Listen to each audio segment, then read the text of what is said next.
Steiner szabad rúgása után Walter Samuel az, aki középre teszi a labdát, de hát nagyon szerencsésen. Nagyon jól csapódik oda le a labda, ez nagyon kellemetlen ezt kivédekezni, de egy Milán védelemnek ezt azért ilyen szituációban nem szabadna kerülni. Tehát az, hogy hárman állnak az ötösön belül, és bárki, Cambiasso és Samuel és Milito is berúghatná a labdát, ez azért így túl egyszerűnek tűnik.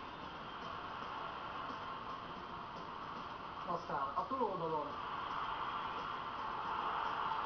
egy Milán lehetőség, és hát nagyon sokan meglepődtek szerintem, hogy a Rizzoli a büntetőpadra mutat. Igen, hát ez még most nem véletlenül reklamál.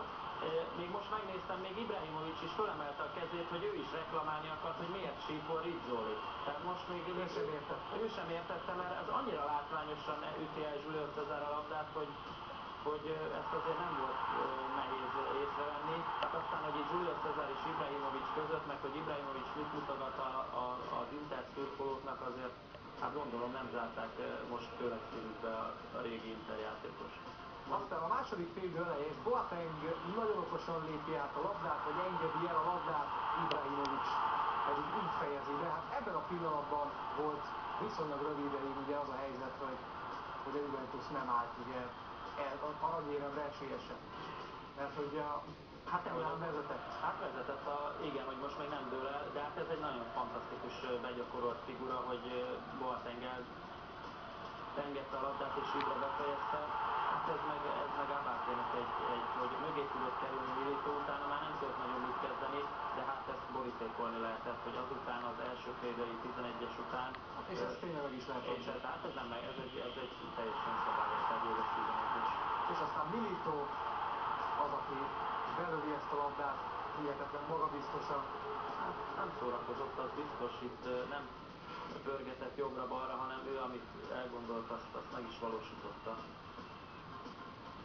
Az Internek volt több lehetősége azok után, hogy egyenlített, és itt bizony Nesta kezére pattan a labda Pazzini fejese után.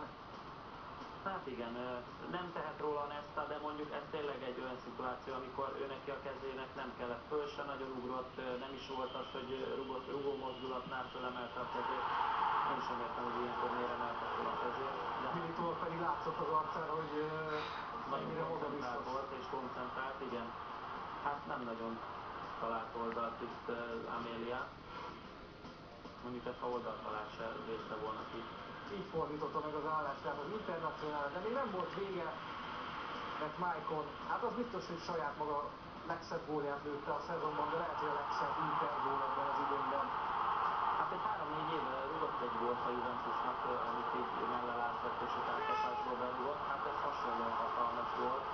Hát látszik is, hogy micsoda motiváltság és micsoda koncentráltság volt ebben az Interben, tehát hogy mennyire örülnek ennek a címnek.